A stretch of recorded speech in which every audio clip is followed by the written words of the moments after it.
Hey everyone, and welcome. Thank you so much for coming and joining us on my channel. It's so nice to see all of you here. I want to welcome all of you, so let me get to the top here. Wow, awesome. There's so many of you. So cool.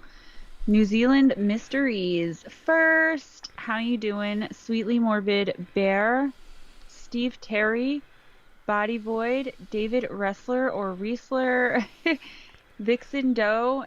David, you're not subscribed to my channel? He's like, hey, I found you. Wow.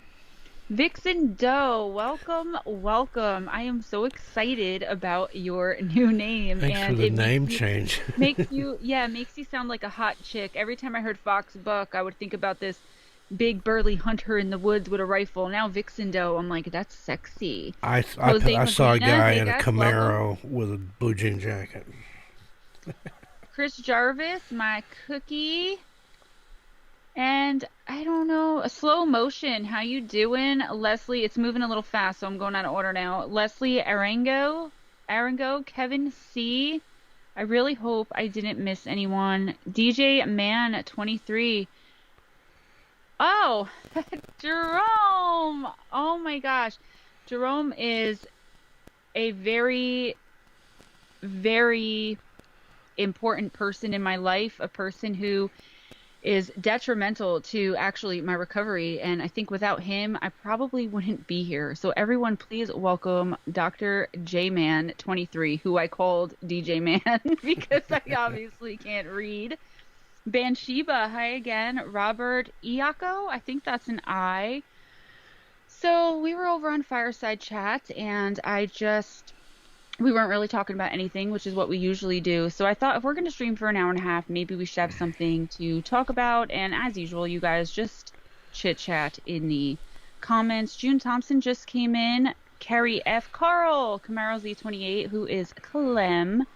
Banshiba, I'm talking at Stemma tonight. That's right. Stemma is in the house. We're going to get a joint email, something like it's Stemma Live or something like that. So I wanted to talk tonight a little bit. Some of you may not even be familiar with it because it's still unfolding. But Chris Jarvis, I brought gerbils. Of course you did. You're the gerbil milking king. I don't know. Like, I just get really ill with the whole gerbil milking thing. I love you to death, but Robert Iacco, congratulations on 3 years clean. You're another miracle. So, Cash Gernon, have you guys heard of this case where this little 4-year-old toddler was found deceased in the middle of the road? And it was very early morning. And this is, of course, just an overview. I'm going to do a video on it, but I'm not that familiar with, the details yet. But a woman found a deceased 4-year-old toddler in the middle of the street, and she was completely traumatized. She was talking about the ants that were calling on this little boy, which makes it even more tragic. But the thing is, when the caregiver, and I say that because it was the boy's father's girlfriend. So the kid called her mom. We'll call her the stepmother, even though officially that's not what she is, but it makes it easier for me. So she calls and says that her toddler is missing, and the police are going through this investigation, and they realize that a toddler was just found deceased in the street, a few minutes away, a few miles away, very close. So when they're interviewing her oldest children, she had Cash is the name of the little boy, Cash Gernon, and he had a brother named Carter Gernon, a twin brother. Love the names, Cash and Carter. I wish I had thought of that. So, and she also has 4 children of her own, 2 of whom I believe are teenagers. So they're looking around, they're running up and down the street. They called the police, they reported him missing. The police put 2 and 2 together and realized that this little boy is Cash Gernon. It's a few hours later when they're interviewing the family at the police station that one of the stepmother's children says, "Oh, well, my mom has cameras." So there are cameras in the house, throughout the entire house, including little Cash and Carter's bedroom. They slept together. They were twins. They did everything together. They said that Cash was the leader of the 2 twins, and everywhere he went, Carter went. And it was so sad because when they did review the footage, you can see little Carter wake up and immediately jump out of bed and say, "Cash, Cash, where are you?"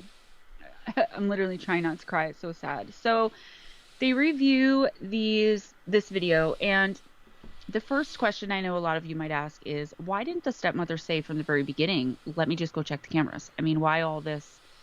She said that when you can't judge her because when you're in the moment, all you're thinking about is finding your child, and that it didn't even occur to her to check the video footage.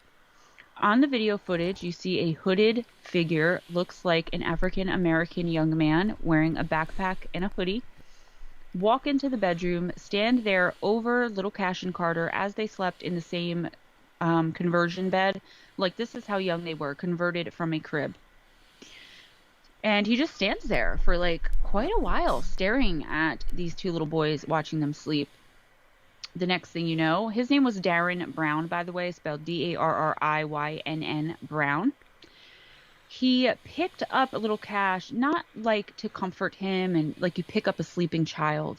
He picked him up and flung him over his shoulder and walked just as calmly back out of the house. And Cash was found deceased. Blunt force trauma. There was also rumor by Cash's paternal grandfather who made I believe it was a Facebook post, that the little boy had also been sexually abused, but the police have neither confirmed nor denied this statement, which means it could very well be true. The kicker here is, a little while later, while the whole family is still sleeping, Darren Brown goes back into the house, back into the bedroom, and is just about to pick little Carter up when Carter starts stirring, spooks Brown, and he runs back out of the house. Anyone else hear about this case? The camera footage, who just said that camera footage was creepy? New Zealand Mysteries. Yes, it really, really was. I know usually we don't talk about heavy stuff like this. We'll definitely get into the fun stuff and the chit chat. I just wanted to talk about this for 15-20 minutes to just talk about this little boy. I think all of us can say that we have a heart for, obviously, when something like this happens to little kids. But, being the mother of 4 sons and a toddler, I can't even imagine. The thing is, the first thing I thought, and I didn't dare say it out loud, was that the stepmother looked very suspicious. To me, she just gave off kind of a suspicious vibe. So there's more to the story, and I'm just going to briefly go into it because I am going to do a video, and I don't want to make this a depressing stream because normally, like I said, we don't talk true crime on here, but I wanted you guys to follow this a little bit. And then Steve, I promise I'll give you your time Oh, to talk. it's your show this time. Um, I know, but we're partners. So yeah, the weird thing is, first of all, with the not thinking about the surveillance footage, I think this would be the first thing that would come to my mind. But the weird thing is, this stepmother, like I said, she wasn't married to the father. I'm calling her that just for ease because I'm not sure of her actual name. So, yeah, Pam Smith, they did. They found him in the middle of the road, the poor baby. So, yeah, she actually was the caretaker of these two children for 3 months. She had met Cash and Carter's father somewhere. I don't remember where. I think it's some daycare group or some group in the neighborhood or online, an online town group, something. And he was asking her for advice, like where can we go locally to get something free, to do something free with my boys, this and that. And somehow they ended up living together. The father gets some kind of charge that he has to show up for court for and decides, this lady's good enough to watch my kids. Takes off and doesn't come back. Leaves this kind of stranger responsible for his children. When first interviewed, she said that she had no idea. That Jessica Francis Eve Whalen said, "No, my God, that is horrific. Who is Brown to the family?" That's what I'm getting to, and then we're gonna move on. She had first said that she had no idea who Darren Brown was, no connection, no nothing. But it later came out that a few weeks earlier, she had walked into her house and Brown was a classmate of her two older children, the ones that were in high school. And Brown was hanging out, and she said she immediately flipped and kicked him out of the house and was like, this guy can't be here. First of all, why would you do that? Like, if I came home and my friends were hanging out, what was so wrong with Darren that she knew about that she didn't want him in the house? There's something that also came out that he was in someone else's house trying to take another boy who woke up just a little while before he took Cash. He had been terrorizing the neighborhood, and that's the word the neighbors used, smashing people's mailboxes, threatening people to their face with a knife that he was going to creep into their house and murder their children in the night. They would call the cops. The cops would say, well, obviously he's mentally disturbed, and just take him home. Now it's coming out that possibly Darren Brown was a drug dealer to the stepmother. So the case is still unfolding. I'm going to do, like I said, a deep dive video as the case unfolds, but I think everyone should be aware of this case. People are wondering why the police didn't act, but at the end of the day, you can arrest someone, I guess, for making terroristic threats, but he's not an adult. I believe he's 17 years old. And the police were like, oh, well, we talked to him and calmed him down. So, Daryl Fawcett, hi, and welcome. Medusa's hubby, Shiloh, Joe, anyone else who came in that I did not see. So, I want you guys, if you can, to follow this case and just follow it closely. It's heartbreaking. I really like to call attention when things like this happen. We can't just go around leaving our children with perfect strangers. Now, I'm not saying that the stepmother is culpable in any way, because for all we know, for all we know, she had nothing to do with it.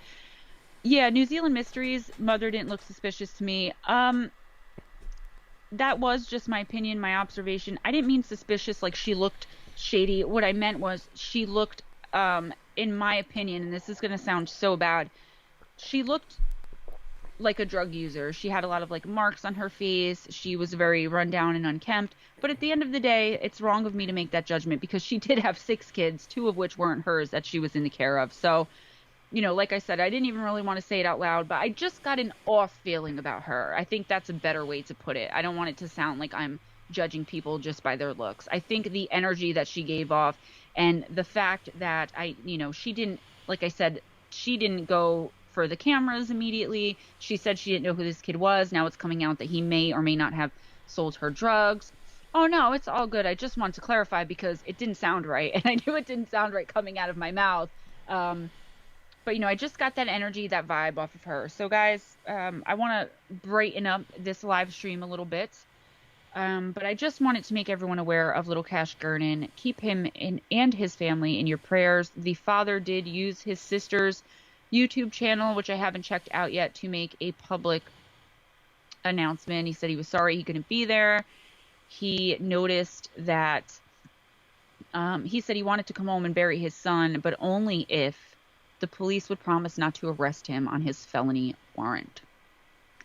He didn't seem really to care. I mean, he seemed to care that his son was deceased, yes, but he was making a lot of excuses for why he wasn't there. And again, I can't judge. I didn't raise my oldest two kids for my own reasons. So you just don't know. The focus, I think, though, should now be on little Cash and what happened to him, why, and perhaps how it could have been prevented, so we know how to prevent things like this in the future.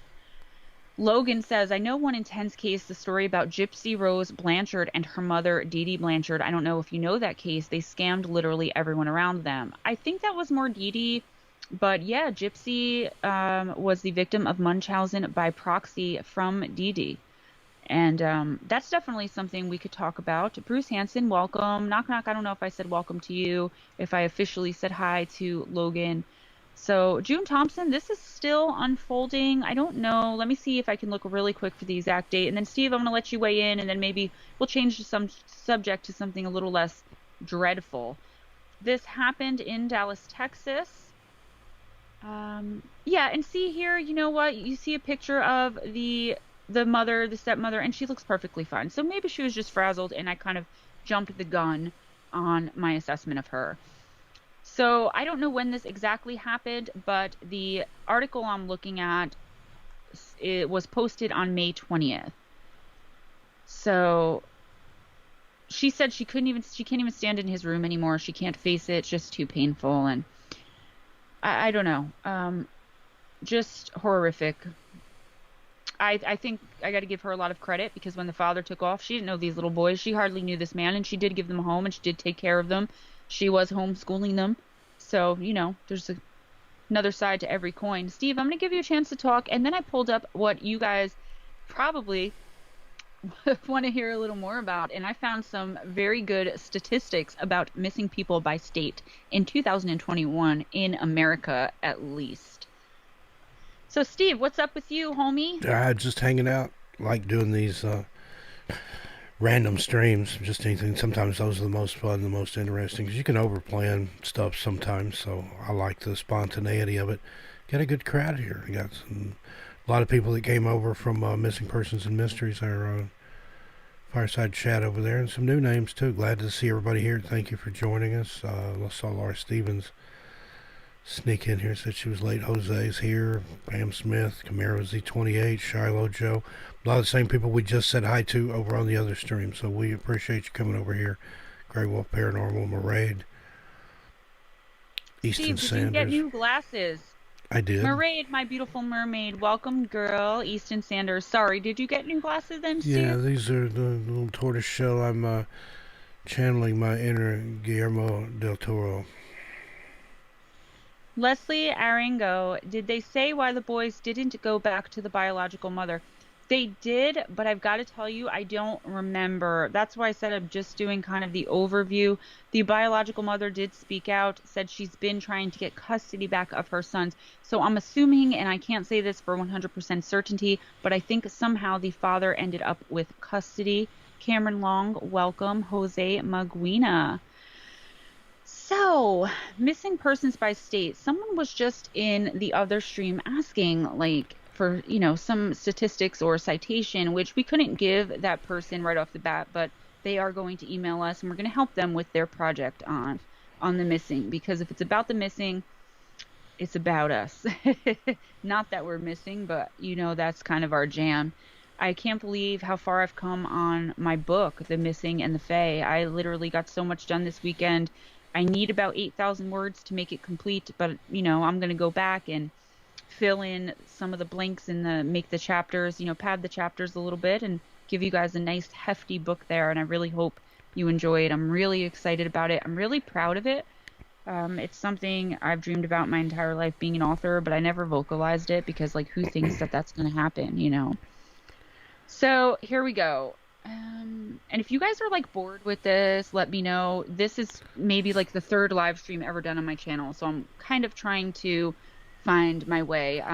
We can definitely talk like we do on Fireside Chat in a little bit, but I figured I'd start the conversation somewhere. So, um, I have no qualms with you guys giving me constructive criticism, suggestions. You guys also have my email, gemmajadeparanormal@gmail.com. So, according to NamUs, and NamUs is funded by the United States Department of Justice, by the way.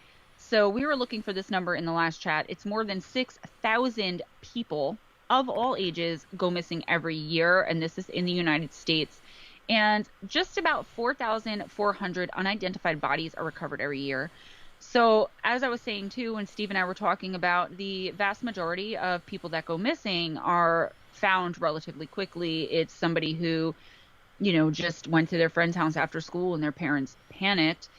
An example is in 2012, there were 661,000 missing persons cases reported, and more than 659,000 of them were resolved within a year. So that leaves a little bit more than 1,000 unresolved out of 661,000. So that tells you, a lot of people say like, oh, the police need to act right away, and this case, that case. You have to understand, the cases that we see are the cases that weren't resolved quickly. So for every one case that someone ends up having been abducted either by a stranger or by family, someone that ends up that they were, murdered, that's so rare. If a police station has 1,000 missing people per month, they could go 6 months where none of them are abductions or murders, or they're just, so it becomes something where the police, they shouldn't make assumptions, but they don't want to waste quote unquote resources to go on this full blown searching for a deceased body or searching for an abducted child, if really the child, was playing hide and seek with the parents and saw the police and got scared and is afraid to come out of their hiding spot, stuff like that. So researchers say that the number of missing persons cases has declined over the past decade because obviously we can keep in touch with people. We have GPSs on our phone, GPSs on our car, GPSs everywhere. Some people say that if you got the COVID shot, you got a GPS now on your skin, which, I guess I do. So in absolute terms, California has the largest number of missing persons at 2,133 per year, but their rate of missing persons is fairly average at 5.4 missing persons per 1,000.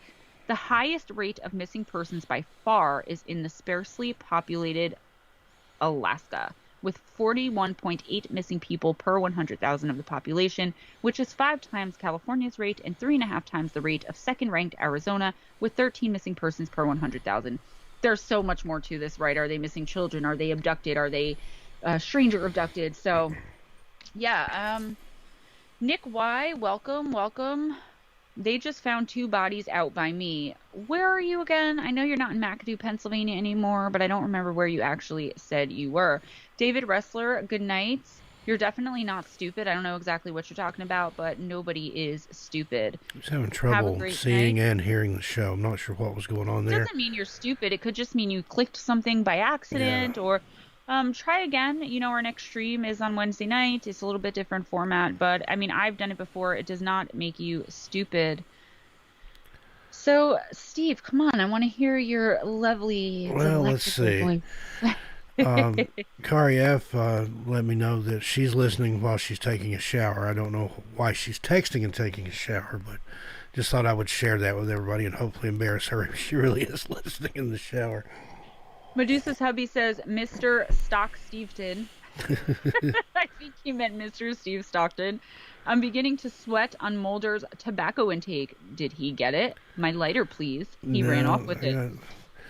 I keep it in my pocket. It's Someone says, Gemma, love you talking. It's a first. It's a miracle. So Mulder totally ran off with someone's lighter. Nah, I've got it here. It's it's a hippie lighter. I'm holding it up, but I don't know if anybody can see it or not there. Cameron Long, I used to get lost all the time. Growing up in California, there was a lot of kidnappings in the 80s. Fortunately, I always found my way back. Can I tell you, I never did that. I think I ran away once when I was like 8, and I left my dad a letter that said, Daddy, I'm running away forever. Don't bother trying to find me because I'll be at Karen's house. And Karen was the girl that lived behind us. So that didn't work. But I was too scared. I get to the end of the street and be like, I'm hungry, and have to like go back to the house. And then last last year or 2019, I decided to go geocaching. And yeah, so I got lost in the woods. It started raining. My phone died. I asked somebody who was jogging by for directions. He gave me the wrong direction, so I got even more lost. I don't know how I made it out. What is that? Nick says there's a special circle of hell reserved for lighter thieves. What were you just showing? Just a random lighter or the Yeah, picture? it was a lighter that my Medusa's hubby, I see teeth marks.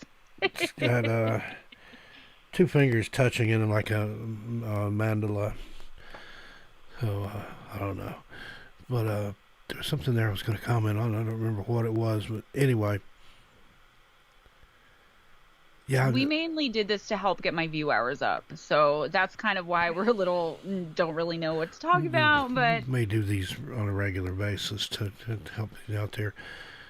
But a lot of people in here appreciate you coming in and listening. Vixen Doe, I really do like the name change. Yeah, Mulder he's old school. He's got a Zippo, one of the stainless steel ones. He won't let me use it though. Um, there's somebody I was going to say hi to here, and I lost the chat. Audacity, what's up? Body Excuse Void, me. hi. Kel, geocaching is fun, but definitely have at least your GPS with you so you won't get lost. Yeah, you know what happened to me? I looked on the map and I can't read a map, like a paper map or even on the GPS. It's just something, I was always very smart in school, but that's something that I just missed. You know what I mean? So when I saw geocaching, I was so bored. I was in the beginning of my recovery. I needed something and I needed to get out of the house. So what I did was I was like, oh, this looks like fun. And I actually heard about it because a little girl got kidnapped and murdered while geocaching in a park. She was with her cousin in New York City. So anyway, I'm like, that sounds like fun. So I decided to go to the woods behind my house. But what I didn't realize is when the GPS or the map that geocaching the app gave me had a straight line, I'm like, oh, walk a straight line. So I walked a straight line through woods, brambles, thickets, couldn't walk. There were like ravines in my way, not realizing like have to go the roundabout way, not just like, macheting through these. It was horrific. I never went back into the woods again after that because I had quite the experience, which I still haven't shared yet. But my cute work boots got totally ruined and Yeah, I those was, um, GPS directions are as the crow flies, and they're not always applicable in the real world. I've run into that problem too, and then have to chart waypoints around something if it's a long distance. And but yeah, that's one thing that I think everybody should learn is how to read a compass, how to read a map or topo map, the orienteering, and also be able to tell the direction by the stars. I've been lost in the woods at night before, not lost, but just I wasn't lost, but I didn't know where I was. If that makes sense, I had to find my way. And you can guide yourself out by the stars. Now you that are so Grizzly Adams. you have to you have to be one thing. You have to be where you can see the stars. Now sometimes that's easier said than done if you're in deep cover because if the canopy's thick and it's that time of year, or depending on the type of trees, you can't even see the stars. But there's ways around all that. But yeah, I ran away once when I was a kid. Now we lived on 26 acres out in the country, so I could go quite a ways. I packed my lunch and I left. I was mad at my mom about something. What if we both brought food? Anyway, that's it. I'm leaving. I'm never coming back. And I think I could still see the house like through the trees. I was about maybe a half a mile away. And then it got cold and it started raining, and so I decided to go back and give her another chance. That was what I told her. I've decided to come back and give you another chance. I could picture little Steve, but I always picture you with the goatee. Yeah, it was darker then. I had it since like sixth grade. Kevin C wants to know, do you guys think extreme bipolar has something to do with the missing 411 cases, or as we call it on this channel, the missing phenomenon? Steve, I'm going to let you do that one first, see what you have to say on it. It's a possibility. I mean, having any kind of mental illness can certainly affect anything, your perception of things. If you have some sort of problem like that, I could see more easily getting lost or getting turned around in the woods. I mean, it's easy to do if you've got all your faculties and things. But it could play into it. But I have noticed that in some of those missing cases, they tend to be like on extremes. You'll have children that are on the Hmm. autism scale that will go missing, and then you have adults that are, well, autistic adults too, but then you've got people that are PhDs and gearheads, rocket heads, and things that tend to go missing too. So there's something about it's not necessarily have anything to do with your IQ or your abilities there. I don't know. It's almost like they're choosing who gets taken, and that's I just really weird. I cover that a little bit in the Missing in the Fae. If you haven't seen on one of Steve's channels, the one where he narrates Missing Persons and Mysteries, he narrates on all of them. Missing Persons and Mysteries, where we just did the other live stream.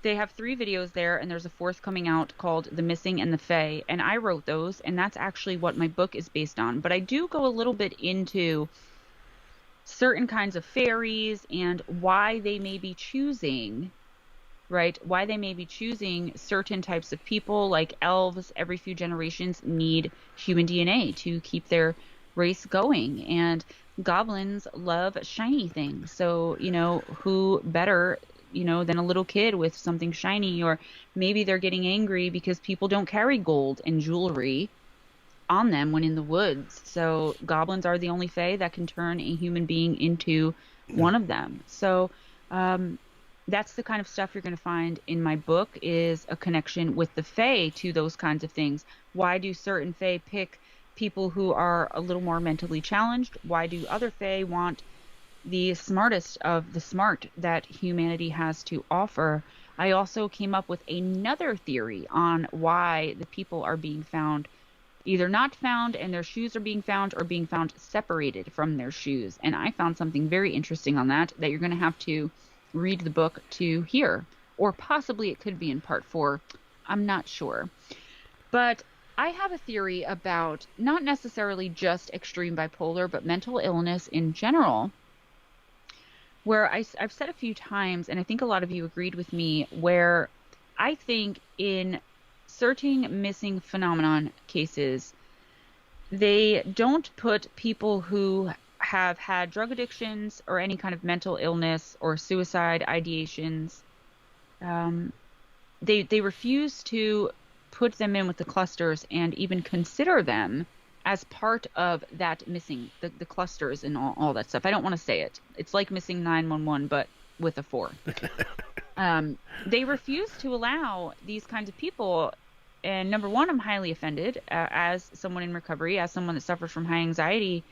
If I go missing in the woods, nobody's going to investigate any further than what they can see. They're not going to investigate like they do for those other cases, because I have a history with a disease. Do you know what I mean? And I think it's terrible to discount people like that. Number one, we're all human, and we don't control mental illness. We don't decide if we have it or not, or how serious it is. So that's on a moral level.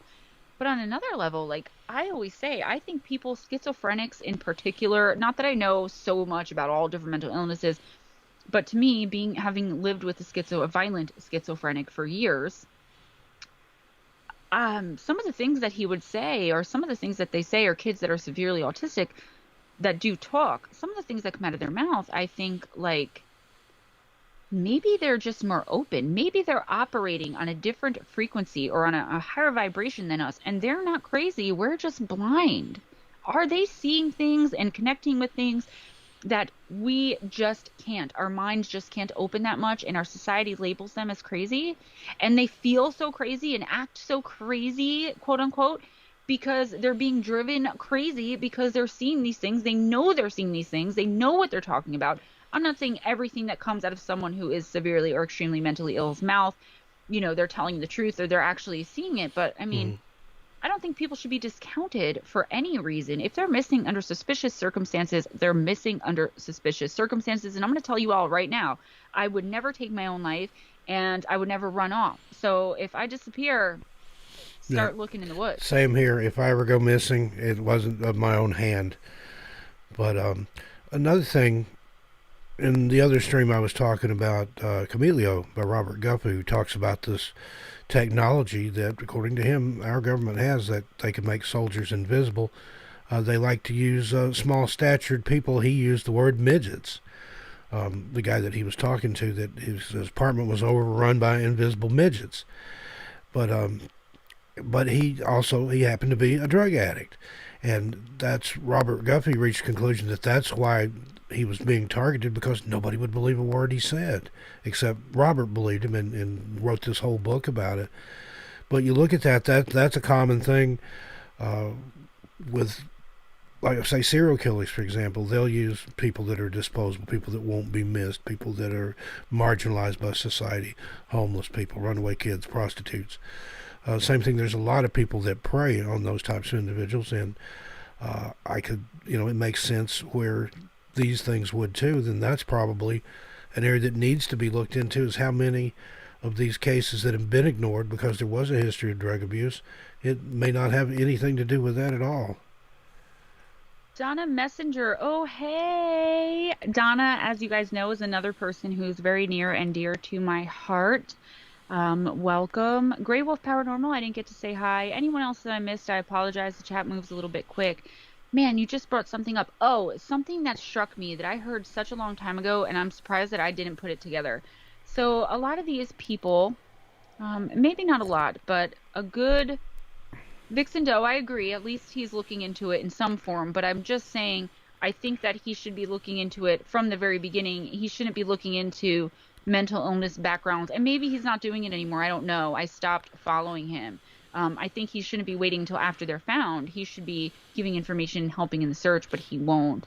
So one thing I wanted to say quickly, something struck me so hard when I heard it, and it was a few months ago, and I had forgotten all about it till just now. So somebody said, like, look at all the people, as far as the missing young men that are ending up in water sources after a night of drinking. They got the GHB in their system. The smiley face killer theory. I just wrote a documentary for Missing Persons and Mysteries on that, which is going to be out soon as well. A whole, like, I think it's going to be an hour and a half. So somebody said to, I believe it was DP, I don't want to say his name, that think about all of the marginalized, to use the word Steve used, people hang out around ravines and down underneath railroad trestles and near small bodies of water and just make their little communities. Wouldn't we be finding way more of them than college-age kids who were out for a night of drinking? Absolutely. So that makes it even more weird. I don't know if I'm getting my point across, because I can be very verbose and just like take a million years to say something that takes a sentence. I understand what you're saying, though. But yeah, if they don't fit in the what's the word, the parameters that he set. Mm-hmm. Do you understand what I'm saying, Steve?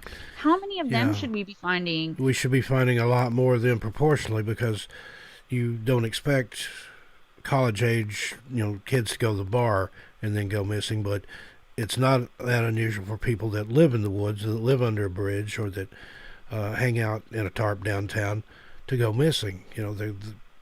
But there's a disparity there, and I don't think that's taken into account. Right. Or are we just not hearing of all of them because they are marginalized? I heard a quote, "We are all sentenced to a life of solitary confinement in our own skin." And I heard that years ago, and it stuck with me. Someone just said, "The mind is a universe," Cameron Long. Yeah, I agree. Yeah, for FYI, for those who don't know, we don't care to say DP 911's name. I'll just use the 9 instead of the 4. And it's not him that we have a problem with. No, it's his, not him at all. the branch Palladians, I call them, which are his fans that think that he owns everything. I love that you call I've him. been accused of taking his cases and plagiarizing him. No, like the cases that I wrote about in the Smokies, I have an intimate knowledge of those going back to 1969. Now, granted, he is older than I am, but he was in his teens maybe when I first started, when I first got interested in the Dennis Martin case. I was about the same age as Trina Gibson when she went missing. She disappeared from a rival crosstown high school that I went to. Her sister Tina is best friends with my niece, so I knew a lot of inside information on that. And when Thelma Pauline Melton went missing in 80 or 81, my high school hiking and skiing club participated in the search and rescue. So, yeah, those are David's cases. I'm sorry. No, they're not. I'm not saying they're mine either, but they're anybody's that wants to write about them. He gets his information out of the news and from newspapers and wherever things, you know. There's no, you can't copyright a missing person case. You can't even copyright the title. You could write a book and name it the same thing as his, and there wouldn't be much they could do to you. I'm sure they would try, but you can't copyright a title. But it's the fans that come in and why don't you credit DP for any of this? Well, if I used any of his materials, I would. I certainly would. We cite our sources. If you go far enough down in the description, it'll have links in there usually. And why doesn't he cite his sources? Oh well, I don't want to get into all that here because I get riled up. But again, it's not him. It's his, uh, whatever, the ardent fans, branch Palladians, Kool-Aid drinkers, bootlickers, and butt kissers. Can I say that here? You sure can. We're not monetized yet. So yes, the addiction and recovery channel, just because some people are talking about it, you won't be disregarded or marginalized here. The reason I started this channel, and I'm just going to briefly state this as an addiction and recovery channel, but once I started putting in super long hours and realized that it was a full-time gig, I wanted to be, compensated for that. And I know that on YouTube, being compensated or monetized comes with a little bit of censorship, and I refuse to be censored when it comes to such a serious and life altering, possibly deadly topic as addiction and recovery. So I decided to put that on a whole different channel so that I don't need to monetize that channel and we can talk about whatever we want over there. So keep an eye out for that. I've been meaning to put it up for months and months. Nick, I love you, buddy. I'll talk to you tomorrow. Sorry we're boring you. I'm Laura, just kidding. what he's, No, he didn't. He just said goodnight, but I'm I just want messing with to him. address this here real quick. Laura, what he's talking about, there are people that will take his audio, I mean, hook, line, and sinker, take the whole thing and put it up on their channel like it's theirs and make a video out of it. A lot of times where he's been on a show, like Coast to Coast or something like that, people will take that video and take that audio and make a video out of that. That's what he's talking about, but his fans take it the other way. Like, anybody that's telling any kind of missing person stories, they must have stolen it from him. And then he doesn't bother to correct them. So the fanatics, he doesn't correct them. Yeah, exactly. he's errant in that regard, I think. But again, there's enough room at the trough for several hogs here. It's again, and he says Should that be the more the merrier. he when it used comes to say that the main thing was to get the word out there. But then I know somebody that asked him if he had a spreadsheet, and he said, yeah, but nobody will ever see it. And she asked him why, and he said, well, then why would they buy the books?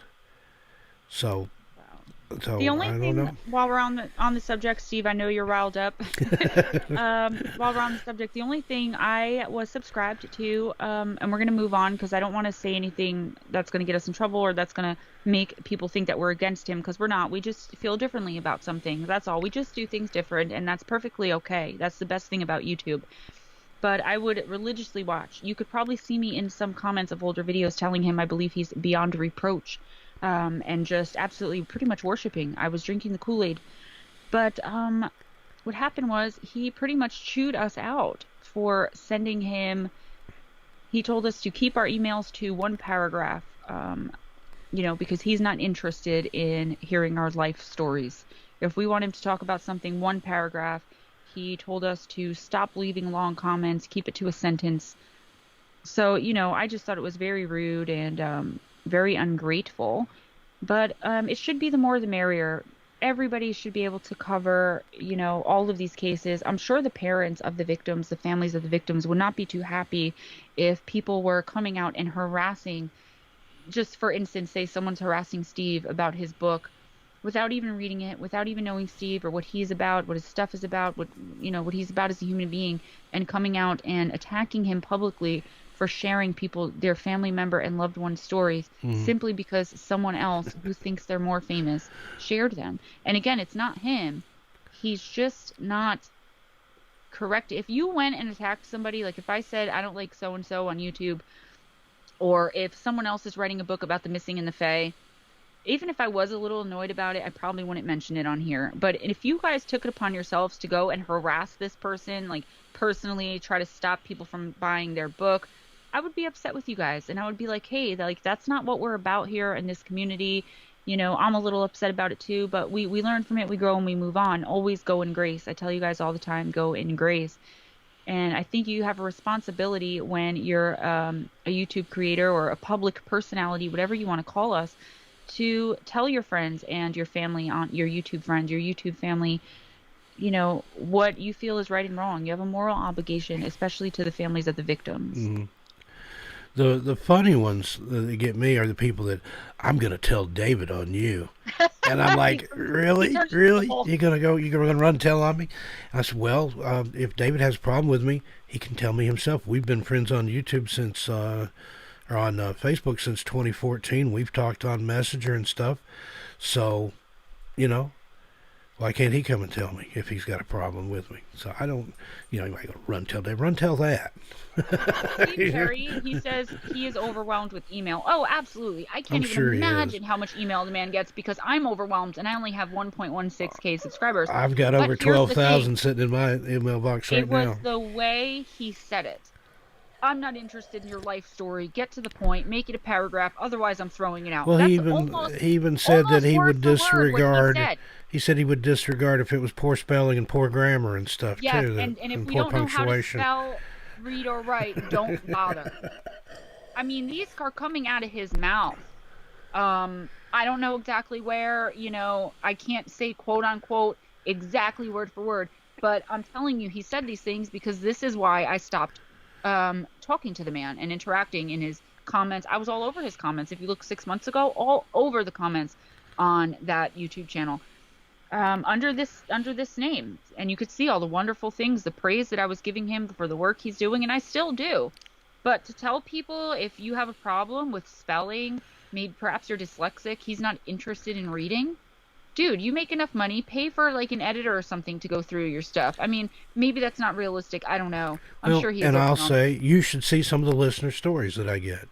But New Zealand listeners, I love getting mail I've from subs never too. sent one back and said, rewrite this. I can't read it. I'm going to give you a D, but try again. No, I'll figure it out. I'll sit and I'll go through it. And there's been times when it was just a whole page, one big long run-on sentence, and I tried to go in, and I don't want to change anybody's story, but sometimes I At your will. detriment, because someone Right. actually accused you of writing fake stories Yeah. because you helped somebody. Because it sounds good, but I know how to read it. I was an English major. I have a degree in English, so I know how to correct things like that, and I won't make changes that change the inherent Right. You story, guys, but I will change punctuation, pacing, things like that. I want to make it entertaining. If I read some of these the way they were sent in, just one big long run-on thing, nobody would enjoy it. And can some we of just them are move? still a little like that.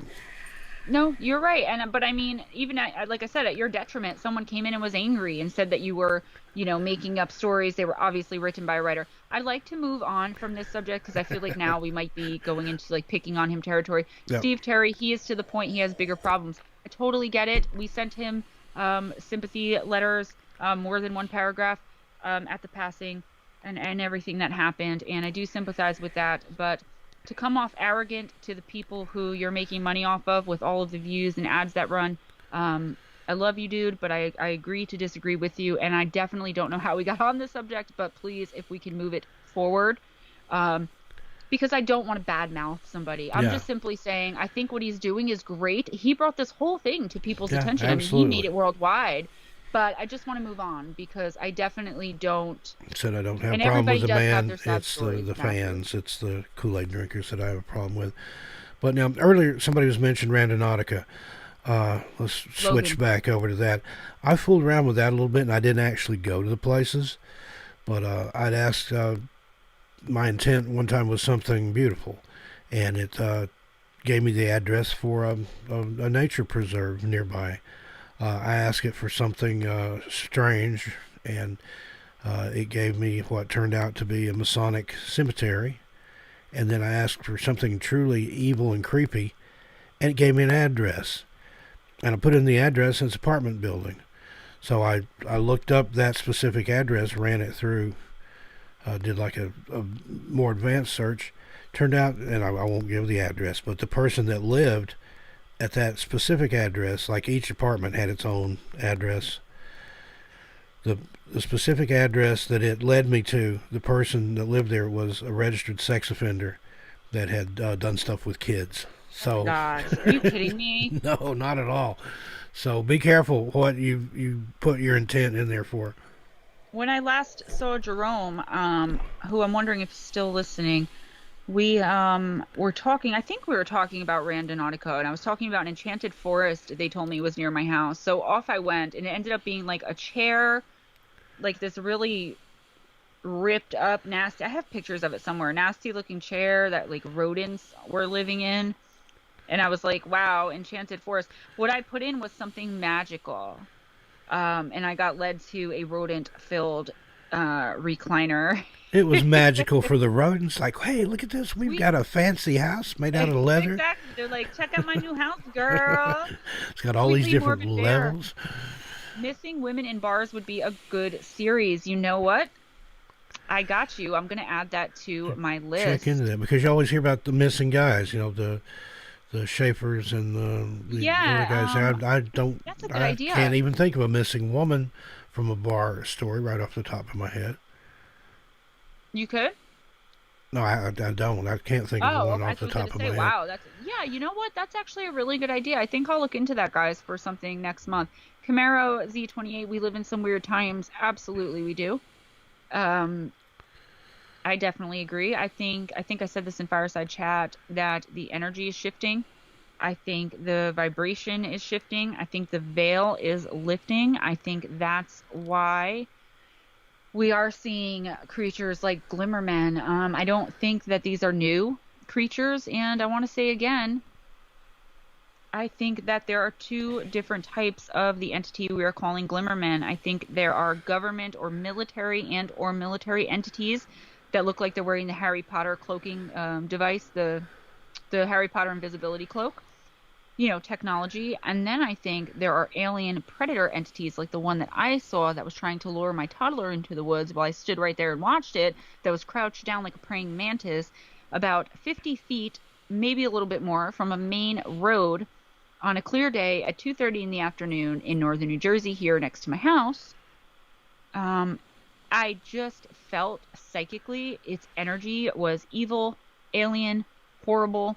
But other people have had encounters with what they call Glimmerman too, that they say weren't peaceful encounters, but definitely they didn't feel they were being lured or threatened. Of course, that's not the majority of cases. I mean, Steve, you saw yours, and I know we talked about it in Fireside Chat, but you saw yours at nighttime in the middle of downtown area in Portland. Yeah, at a train station.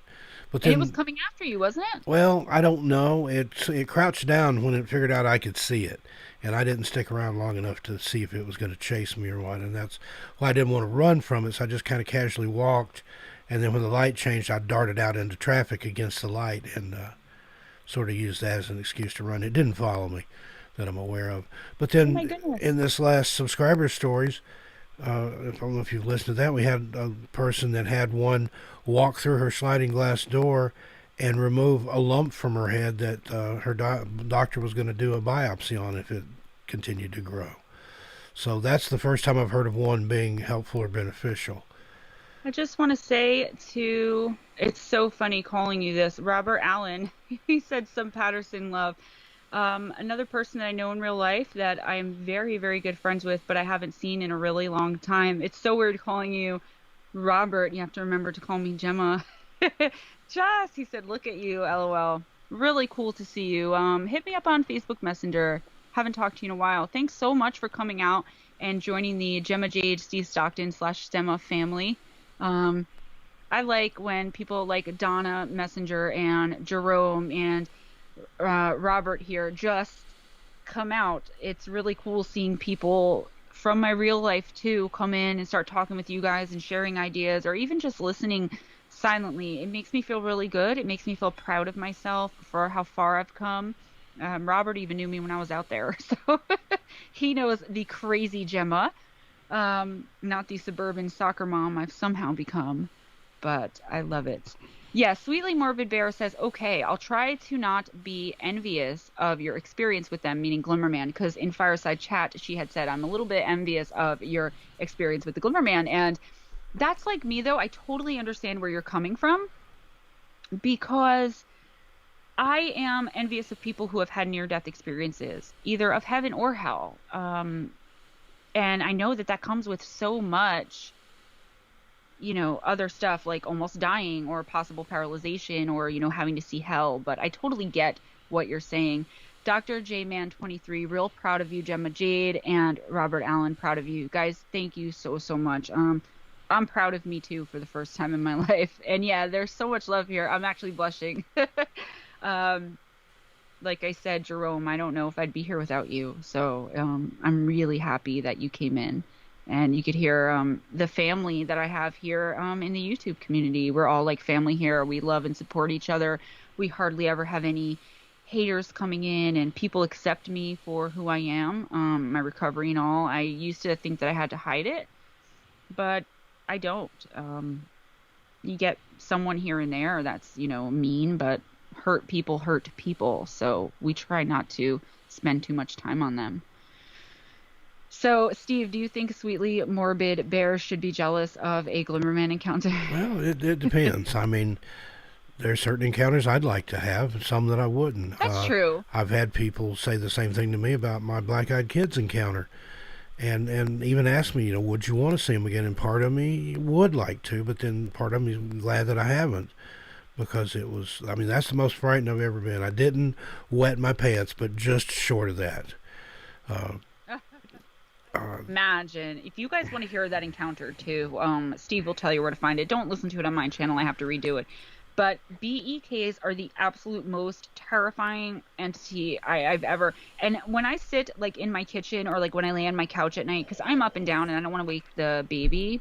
Thank you everybody who is telling me how proud you are of me. It means so, so much to me. You don't even know how much that means to me. When I sit downstairs and lay on the couch, it's next to my dining room. So I have this giant bay window. There's 3 of them connected, but it looks like a giant bay window that overlooks my front yard. And we have a couple of acres. But then to the right of that window is my front door, right? So my front door has this big open glass too. And none of this is covered. I don't have blinds or curtains or anything because we're far off from the road. Like we have the whole yard there and like a fence of bushes. So but I sit there at night sometimes, and if I get the BEK in my head, even for just a minute, I am so terrified. I'm like trying to find something to cover up the window, like, right? And my son will wake up and they'll see like towels hanging from the front window because I'm afraid like I'm going to look out, something's going to be like, let me in. Did you guys ever see that movie? Ooh, there's a giant ugly, something, moth in my room. Did you ever see that movie Salem's Lot? And there's one part in that movie that terrifies me, and that's when the little vampire boy's at the window and he's knocking and he's going, let me in. Let me in. Oh, Mairead Hesketh, you are definitely my wife, girl. that's Salem's Lot, the TV movie that you're talking about, where the Salem's Lot, the old Stephen King movie. They might have done something yeah, else. the original TV version. That's one of the scariest movies I've ever seen, even if it was a TV version, where the kid is floating in the window of his friend where the 2 boys were in the woods and one of them got taken. And then the other one comes back and he's a vampire and he's trying. So creepy. Creepiest scene ever. All over my body right now. Creepiest scene ever. That was just so well done. And for a TV movie, no less. Black Eyed Kids in Ohio is a 241 kids case. Jarvis, I never know if you're joking or being serious. Two for one? Is that what he's saying? Danny Glick, yes, Chris Jarvis, Danny Glick, that was the kid's name. How do you forget Glick? It's like forgetting Bing, Chandler Bing. Mm-hmm. But yeah, I can't, like, I've never made it through The Exorcist because I remember when I was 8 years old, my parents were watching it, and my Uncle Ed told me, I said, Uncle Ed, can that really happen? And to me, my Uncle Ed was the smartest person I knew. He was the only one in my family who have gone to college at that point, and he was just so smart. And he was like, yeah, especially if you're baptized Catholic, which I was. Why would you tell an 8-year-old that? I have no idea. But we also lived across the street from a cemetery at the time. So never, still to this day, have not made it through The Exorcist. I try. Oh, speaking of which, I watched a little bit the other day, but I watched the whole thing again this morning. I took some me time while RJ is at my mom's. I think 3 nights is way too long, though. 2 nights would have been good. He's totally fine, but I miss him so much I'm crying. But I took some me time this morning to have my coffee and my breakfast and watch The Devil Made Me Do It, the new Conjuring movie about the Arnie Johnson case, where the little boy David was possessed, and Arnie got very upset. They actually played the real recording at the end of the movie, and Arnie said, "You're a coward. He's just a little boy. Come take me, take me." And a demon, and demons terrify me. A demon will always take a willing victim before they take someone that they just kind of jumped into, someone that's been like sacrificed to them. They will always take a willing victim. So of course, okay, of course, the demon takes Arnie, but nobody knows this until Arnie commits a murder. Thinking that he's being attacked by this demon, the demon tricks him and he actually ends up killing like his landlord. Easton Sanders, can't wait to hear your thoughts on the Law of One. Yes, I did get that email and I'm going to start it as soon as possible. I actually remember hearing something about that and being completely fascinated. There's a documentary on it, I think on IMDb or Tubi, like one of the lesser known streaming services that are free with ads.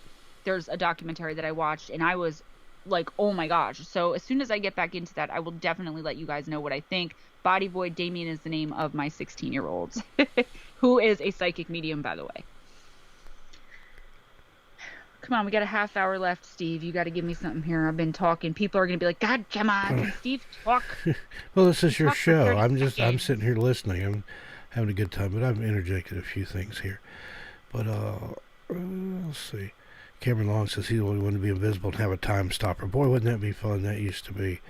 The time stop fiction is some of my favorite stuff. Now, I've written some of that under a pseudonym, and no, I won't give it out here because I like to keep my writing separate for a reason. But the science fiction, the time stop stories, those are perfect. Where it's usually something like a magic watch or something, where you can click a thing on the stopwatch and everybody freezes except for you, and you can go around and do whatever and smack somebody and then click it back on, and then suddenly they feel they've been smacked and there's nobody around. Maybe that's what some hauntings are. There's some wiseacre out there with a time stop device. But I would just love to be invisible. They used to give us that stuff to ponder when we were kids in school. Would you rather be invisible or would you rather fly? I'd rather be invisible. I would so rather be invisible. Yo, I'd be all up in your home spying on you. I would be the fly on the wall. Blue Cross Rose, welcome. Checking in from, let's see if I can say it, Las Casas, Tennessee. That sounds good. I'm not sure I'm from Tennessee, but I've never heard of that town. Is that in West Tennessee, Blue Cross Roads, or Middle Tennessee, maybe? So, Robert Iacco, I have had sleep paralysis since I was little. I found that I can groan just loud enough so my kids or dogs will wake me up. It is terrifying. And someone said they were checking out my shadow person stuff on my channel, which is awesome. There's so much more to come on that. I've been dealing with them my whole life. And what I've found recently, and I said this in my 1.5 video, and this isn't just because I'm a Christian. You guys should know me. I never push my Christianity on anybody. But I've heard from a lot of people, and I've done it, reciting the Lord's Prayer, even if you can just get a few words out or think it in your head, try with all your might to push it out. If you can get even just a little bit of the Lord's Prayer out, once you start saying that prayer, for some reason, they disappear. They have to release their grip on you. They let go of your throat. They stop kneeling on you. I mean, I've been dealing with these things, like I said, my entire life, and this only came to light once I became born again. I just was reading the Bible a lot, so the first thing I thought of when it happened was to recite the Lord's Prayer. But it turns out that a lot of people have actually said, hey, have you tried reciting the Lord's Prayer? And it works, man. Yeah, it does. I've had sleep paralysis since I was tiny, like 2 or 3 years old, that I can remember. So I can remember when my brother still lived at home, and he was married and had a kid by the time I was 4, so it had to have been prior to that. But the first time it happened, I thought it was my brother holding me down on the bed, like with the covers over me. And then turns out he wasn't even in the house. And but yeah, the Lord's Prayer worked. And when I was so small that I didn't even know to do that, I would do that where, like they were talking about, where you try to move enough to wake yourself up or cry out. I've been able to scream out loud before and wake myself up, even though you would be trying to talk or make a noise, and you're doing it like in the dream, but you can't do it in real life. It's total paralysis. Yeah, exactly. Just so everyone knows, Vixen Doe is Foxbuck. If you're part of this family and have been for a while, you know she's in pretty much every single stream. And I don't know, Steve and I were just like, she should call herself this, and I didn't for know no she was reason. a she Foxbuck until is an you told awesome me name, just but we didn't recently. know she was a she, and I was like, that's not cool. So Steve's like, it should be Vixen Doe. So Vixen Doe is Foxbuck. You guys will get used to it. I love the name change. And Yeah, someone else said I one love it. other thing that I wanted to. Oh, Fear the Great White. Welcome. No worries about being late. And Aunt Edna, how you doing, Good Aunt to see Edna? Anna. But yeah, I heard foxbuck. I see a guy like with the curly hair and a mustache, like a Magnum PI mustache, drives a Camaro and wears a Levi's denim jacket. That's when I hear foxbuck. That's what I thought of. Like, I don't know. I did not know it was a she until, and I probably misgendered her in some of the streams. That, hey, foxbuck, how you doing, buddy? You know, and like, I would always say Foxbuck. And then once I got the listener encounter, I was like, oh my goodness. And I was hmm like, oh man, I referred to her as a dude. And I just think it's an awesome name either way, whether you change it or you just came up with it. So, yeah, it's um, still a cool name, and you might want that anonymity. That way, you don't get hit on or get pictures of anatomy sent to you that you don't want. Bathsheba says, we start talking about shadow people and sleep paralysis, and Great White shows up. LOL. You've been summoned. Absolutely. Um, what was I gonna say? It works real life with demons too. They shrivel and shrink and then disappear. I don't ever want to know. If I ever saw a demon, I would die of a heart attack on the spot. Black-eyed kids, demons, two entities that I don't ever want to come in contact with. I think anything else I can handle, even shadow people. Really anything, white-eyed kids, No, anything. same. And if you haven't watched my white-eyed kid video yet, please do. Demons, even before I was a Christian, but even more so since now I know the Bible back, like the back of my Yeah. hand. I don't ever want to encounter. No way. My brother, he's passed away now, but he was a Pentecostal minister, and that was one of the things that they did. They didn't call it exorcisms; they called it casting out demons or casting out spirits. And I've been to those sessions where they do that, but I would leave because you don't know when that thing comes out of somebody where it's going to go. I mean, Christ in the Bible, Christ cast them into the swine, and Mm-hmm. the swine went off drove off the cliff or whatever into the water, and You, you so know, I didn't want to be inadvertently, watching somebody get a demon cast out of them and it go into me. So I would leave whenever that went on. But I've heard some stories that would literally curl your toes and turn your hair white. 12-bit music. Hey everyone, hope everyone is doing good tonight. Hello. So there was something really I think kind of interesting I wanted to say, but I may have forgotten here now. With what we were just talking about. I was definitely going to ask Sweetly Morbid Bear. I'm going to email you. I want to ask you about your gift, but yeah, I completely lost it. Oh, I was going to say, you were talking about how Christ cast the demons out into the pigs, the swine, and they went into the water. One of my favorite Bible stories, and this is going somewhere. I'm not trying to get religious, is the one where he cast the seven demons out of the man who was crazy hanging out in like the cemetery, and everyone was terrified to go near him. So Jesus comes, and the guy couldn't talk, he couldn't eat, he couldn't do anything. Jesus casts the demons out, and the people are still afraid of the guy when he's normal. Mm-hmm. Do you know what that reminds me of? When I was an addict, I was that Mm-hmm. possessed man, and then when Yeah. I got saved, the demons were cast out, but then everyone still didn't trust me and didn't want to come near me because they thought I was still that possessed person. And I'll show you a real interesting parallel about that. Um, the the link between witchcraft and drugs in the Greek, when it mentions witchcraft in the Bible, the Greek word that they use is pharmakia. Guess what that Oh, is? wow. Yeah, I mean, it's pretty simple And guess. you think about that because I've talked to people that have done a lot of strange drugs, like LSD and DMT and things like that, and they talked about opening doorways where things can come through entities. There's elves that they talk about that everybody apparently has experiences with when they take some of the, I think it's DMT or gnomes or something like that. There's like a place that you go to, and everybody describes almost the same experience. So I think there's a link between that. I think there's something between drugs and a type of witchcraft that, by opening that third eye or opening up your mind to other perceptions and things that you can let stuff in, you may be even inviting stuff in. But that, to me, that just speaks volumes when witchcraft is pharmakia and it's the same thing. Jason Parker says, hello, guys. And you guys are going to be interested in this. Hello, guys. I'm Caleb Smith's uncle. Jason, thank you for reaching out to April for me a while ago. That's how April and I kind of linked up. Thank you guys again. On another note, my mother is a Pentecostal preacher, and I've seen quite a few incidents of casting out demons. Mm-hmm. So, guys, you know that we are all about justice for Caleb Smith. April's on vacation. That's probably why she's not in here. And we're going to be starting the podcast really soon when we can get our schedules together. The Justice for Caleb Smith podcast. If you don't know about the case, look it up. Steve's channel covered it. I covered it. There are some things that are wrong, but nothing, case, nothing crazy that, is going to be, get you off the case. Sorry, guys. But Jason, what I would say to you is if you're interested, and you definitely do not have to be, you are welcome here either way.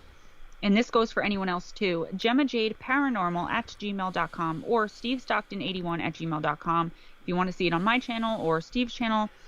If you have stories like that you feel like kind of putting not to paper but putting to the computer and emailing to us, we do listener stories. Steve has done a whole bunch. I've only done one so far, but I have everyone writing them in now. I tell people also to send short fiction stories about that you've written. I'm not trying to copyright anything or steal anything from you guys. I'm not putting them in a book. If I ever did that, I would ask. But just to read on my channel, just to kind of get your stories out there so you can see in the comments. I try as hard as I can to get all of the hate and judgment and cruelty out of the comments before a person would see them. Steve has to do that for me on his channel because there are so many hurting people. Jason Parker, you're in Florida with April right now. Well, tell her we love her and we miss her. Jason, also, we did a wonderful, wonderful live stream with April on missing persons and mysteries. If you haven't seen that, I think you'd enjoy it if you go and watch it. Guys, to find out, that's what I should have said, actually. If you want the real truth on what happened in that case directly from Caleb Smith's mother, I've adopted Caleb as an adopted son. April is my sister from another Mista, and 21-year-old kids, whether they had drugs in their system or not, okay, it's not no humans involved. Nobody is a throwaway person. We all have the same heart. So for a mother to have to be investigating, a year and a half later still, the death of her 21-year-old oldest child, her son, because the police came right out and said, if I have to investigate every mental case drug addict, I would never, be at my desk. To say something like that to a grieving mother, Caleb stopped in a Flying J truck stop in Resaca, Georgia in the middle of the night on his way to Rome to see a lady friend. Yes, Caleb used drugs. When we were 21 years old, all of us experimented with something, whether it was drugs, alcohol, sex, whatever it was. We were able to learn from our mistakes and move on. Unfortunately, Caleb was not. Caleb was found 5 miles away from where his car was parked at the Flying J truck stop in Resaca. He was found in a muddy, marshy area near a small brush fire that had been started, freezing cold, on January 16th, 2020. Okay? His feet were completely clean. He was naked 5 miles away from his car. His feet were completely clean, found in a muddy marsh area. Police said died of an overdose. Case closed. 2 days later, another young lady, Keeslyn Roberts, went missing under suspicious circumstances from that same exact Flying J. She was also a drug user of the same drug Caleb was using. She left behind her backpack, which had her credit, debit cards, cash in it. She left her car. Never found Caleb's clothes. Found Keeslyn's clothes 2 months later, 2.5 months later at the dumpster in the back of this truck stop where there was a Denny's, where there was a cook who sold drugs, that particular drug, and who was the one who pointed out to the police that the clothes were there. Okay? And in my opinion, somebody put them there. And he no longer works there, and I don't think he's talking to anybody either. So that's not suspicious at all. But the young girl is still out there, and people focus a lot on her. And I think that's wonderful. That's great. Get the word out. Is she being sex trafficked? What is going on with Keeslin? But a young man also died. And there are extremely suspicious circumstances, even if he did overdose. Say he overdosed. How did he get to a muddy marsh area 5 miles away from his car, naked, feet completely clean, no cuts, no bruises, no And dirt, it no wasn't it in scratches. like January or February or something too. It was cold weather. Yeah. February, I think. And nobody in So February is going to notice a naked guy walking or running or walking 5 miles down the road. Casey Bowling says, I never being a medium and also a true crime fanatic, I don't know why I never related the two. I think he meant to say I never related being, I never did either. I never related my psychic abilities to my obsession with true crime and the paranormal, even horror films. I never put two and two together until recently. You guys help me so much every day, just coming, getting things off my chest, talking to you guys, going through these cases that are really bothering me because they do hit me. Sweetly Morbid Bear, Caleb is part of our soul family. He Amen. absolutely is. That's one case I'm very passionate about, and I will not let go until I help that family find answers. I don't care what it takes. I'm like a dog with a bone. And let me tell you something, be kind, be decent to each other. I always say that. We're putting it on merch. You guys wanted it, but I'm like a pit bull when it comes to my family. Somebody did something, even if somebody just, he overdosed and somebody got rid of his body, took off his clothes because of DNA. They didn't want to be caught by DNA.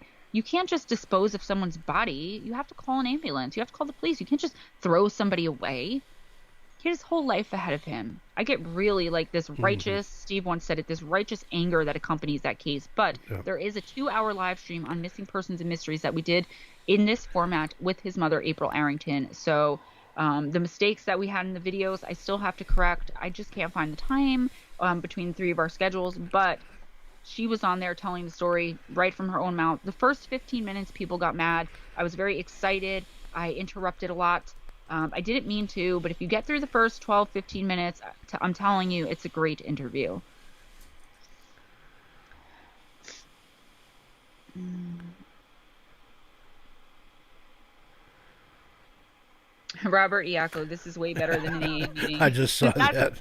awesome. I agree. Good night, slow motion. I've never been in an AA meeting, but from what I know about it, Leslie Arango, I think psychic abilities and addiction go hand in hand too. I was saying that the other day. Could you imagine seeing and hearing things that aren't there and nobody believes you? So you have to pretend like you're not seeing and hearing things that aren't there so you don't get like locked up or ostracized. I was a weird kid as it was. I didn't need to go around telling people I'm communicating with spirit. Not even that I knew that that's what that was. Um, I'm surprised I didn't start using before 30.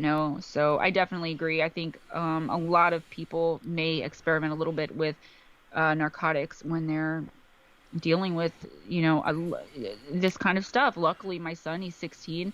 He's been dealing with it his entire life. He only recently started talking a little bit about it. But luckily, he's still not on that path. He doesn't want to deal with it, and eventually, I think he's going to have to, but not at 16. You know what I mean? So. Freedom Bushcraft. I'm fired up about this. Prompted and stoked to go stealth camping at Flying J Truck Stop in Resaca, Georgia. I love you so much. now that's Bushcraft D with her new name, Yes, right? I Just wanted know. to I make sure. Okay. absolutely love it. Yeah, and she Love would it, do love it it. too. She is just the person to do it. She don't take no shit. Pardon my French. Hmm. Yep. Cameron Long, knock knock, understood. I definitely have something following me. Cameron Long, I know in the last stream you were very excited to be able to get your stories and encounters out there. Please reach out to one or both of us if you have something haunting you, coming after you. We're not exorcists or gonna be able to come to your house and get rid of it, but we might have a solution for you, or we might be able to help you find a solution in the community. I have referred Um, people before, had right, people get in touch exactly. with me that had Steve some knows. really heavy stuff going on, and I've sent exorcists. I've sent people to people that I know that can handle things like that to get it resolved. And We're always willing to help in um, any way we can. Knock Knock says he was a cutter. Well, do you remember that? that Bible story that you were just talking about, the man that lived in the cemetery that Yep. Jesus cast the demons out of, that was one of the things he did. He cut himself. So, Yeah, that's crazy. I forgot all about that.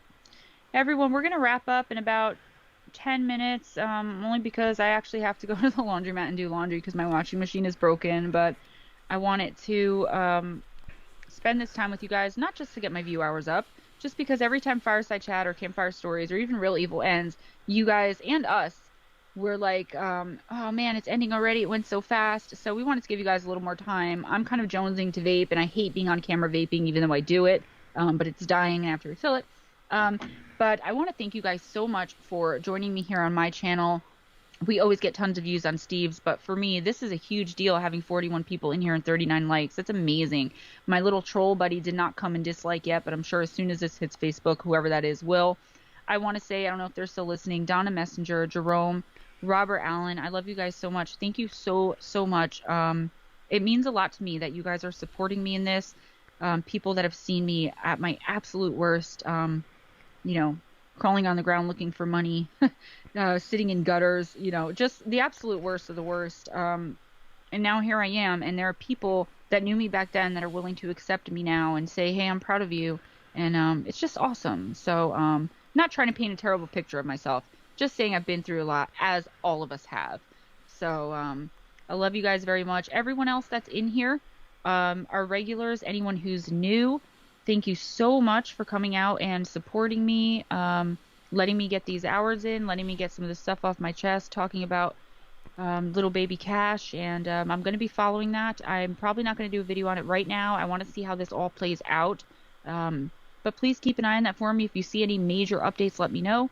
Be sure to email me, gemmajadeparanormal@gmail.com. The other email from a while ago is not working anymore. So if you see gemmajadeyt@gmail.com in any of my YouTube videos, just disregard that because I don't know what happened, but so it's gemmajadeparanormal@gmail.com. Send short stories, even if they're fiction, but they got to be paranormal or true crime based. Send me paranormal encounters, anything. If you want to chat, if you want to talk, if you need help, if you need me to try and refer you to someone, just reach out, guys. Let's keep the community going. Let's keep the faith. Keep it positive. Always go in grace. Be kind to each other. It doesn't cost anything. Smile at an absolute stranger. Most of us don't have to wear masks anymore. Give a stranger a big smile tomorrow for no reason at all, and I guarantee you they will smile back, and you never know what kind of day they're having. So I love you guys very, very much. I think I'm going to sign off now a few minutes early. I'm pretty tired. You guys have no idea how much I appreciate all of you, and I just love you so very much. Mwah. Good night. and what she said, and it goes over for me. Thank you all, all these people that are dropping hearts in there for me. Body Void, Vixen Doe. Don't know what that's all about, but right back at you. I'm going to send one that's going to say Gemma Jade because I'm logged in her account, but there's some hearts back for you. And y'all can join me if you're still up and looking for something to do. I'll be on my other channel, 13 past midnight at midnight Pacific time for Ghost Stories at midnight. We have a lot of fun over there. We run overnight with usually about 20 stories, about 6 or 7 hours worth of pre-recorded stories, not by me, but I go on and talk at the beginning of the show for half hour, an hour or so. But thanks again, everybody, for showing up for Gemma. We'll probably be doing this on a regular, semi-regular basis, just as time Maybe permits bi-weekly. for Gemma, according to her schedule. But enjoy doing these We shows, seeing everybody. We could literally, I think, just come on and stream all day, and some people, we come in and out, but we may try that sometime. We may have a little mini marathon and see how many hours we can go for and kind of would be awesome. tag team and switch off, like if one of us needs a bathroom break or whatever, then let the other go. I sort of Blue did that Crossroads. when I went Halloween in 2019. I streamed for like 36 hours straight, I think, but I did take little breaks in there while stories played. You guys are all my people. Rob Allen says, Steve, I want to ride your goatee. That's awesome. Somebody, I lost the name now. I was looking at it. Somebody just asked me where they can find Oh, he didn't say ride. I'm so Yeah, sorry. He I'm said like, wait a fire. minute. I was like, that's a weird That's comment, totally Jeff. something different. Yeah, He loves your goatee. It's fire. it's fire, not right.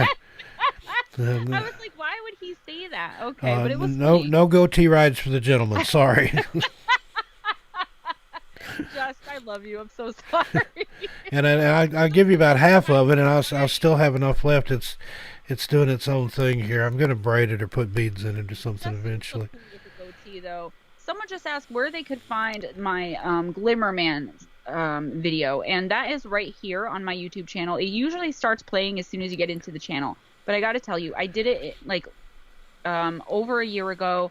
I was new to YouTube. I was only talking to like 20 people at the time, so I kind of rambled on in the beginning as I do. So if you want just the story, start at like 3:55, and you'll get it. Again, guys, good night. Love you. I'm so embarrassed. He's I'm gonna gonna kill hop me. on my goatee and ride on out of here into the sunset. Into the fire. All right, everybody, have a good night. Okay, guys. I'll see you at midnight. Thanks again, Gemma. Have a good night. I'll talk to Good you night, here Jason and shortly. April. We love you. Justice for Caleb Smith, everybody. Peace out.